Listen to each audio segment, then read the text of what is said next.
First, I want to welcome you to our first video blog as a way to hopefully to do some training, recognizing that it's hard to get everybody together, but I want everybody on the same page. So this is our first video blog on bringing communion to the sick. As you know, we have some changes that are going to be happening, and I wanted to make sure everybody got the same message.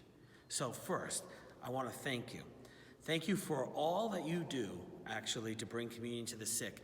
It really is Jesus' work when we bring communion to the sick, because he says, visit the sick. And when we visit the sick, we also visit Christ.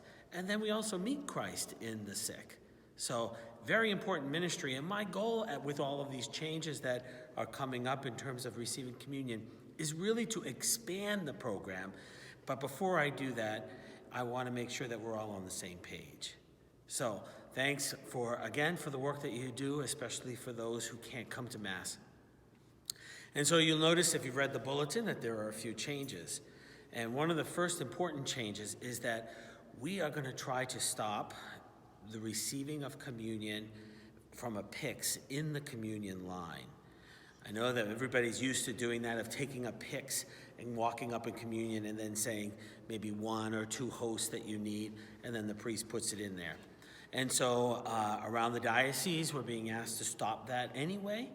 And so I invite you now to follow this new program. After Mass, we're going to invite you, and I want you to follow me this way, invite you in all of the churches. I'm here at Holy Cross, but I want you to have all of the churches to come after Mass to come to the front pew. And if you come to the front pew in all of the churches, and when the sacristan comes, she or he will come with a book. And the book will have the name, a form where you just put your name and then the people that you're visiting. During that time, she will then, or he will go up to the tabernacle, get the ciborium, and then put the number of hosts that you need in your pyx. And then we invite you to also to have a pouch. The pouch is the thing that hangs around your neck.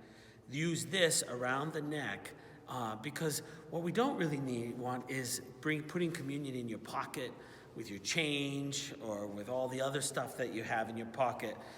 But it really should be something of a place of honor and somewhere near, maybe even the heart. The idea is that you take this with you in that pouch. The other thing, too, is just a little reminder that you are required, if you're going to take communion to the sick, you are required to leave church and go directly to the person. And that means no stopping for coffee and breakfast, and bringing communion later this afternoon.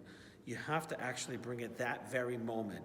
And if you can't, you really should not receive the Eucharist, because it must leave here and go directly to the person.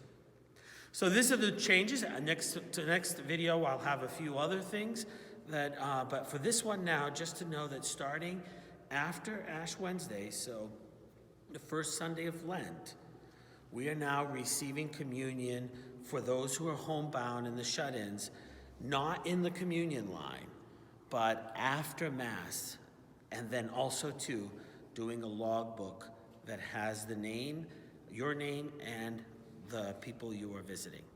Thanks, and stay tuned for our video blog number 2 and training for communion to those who are sick.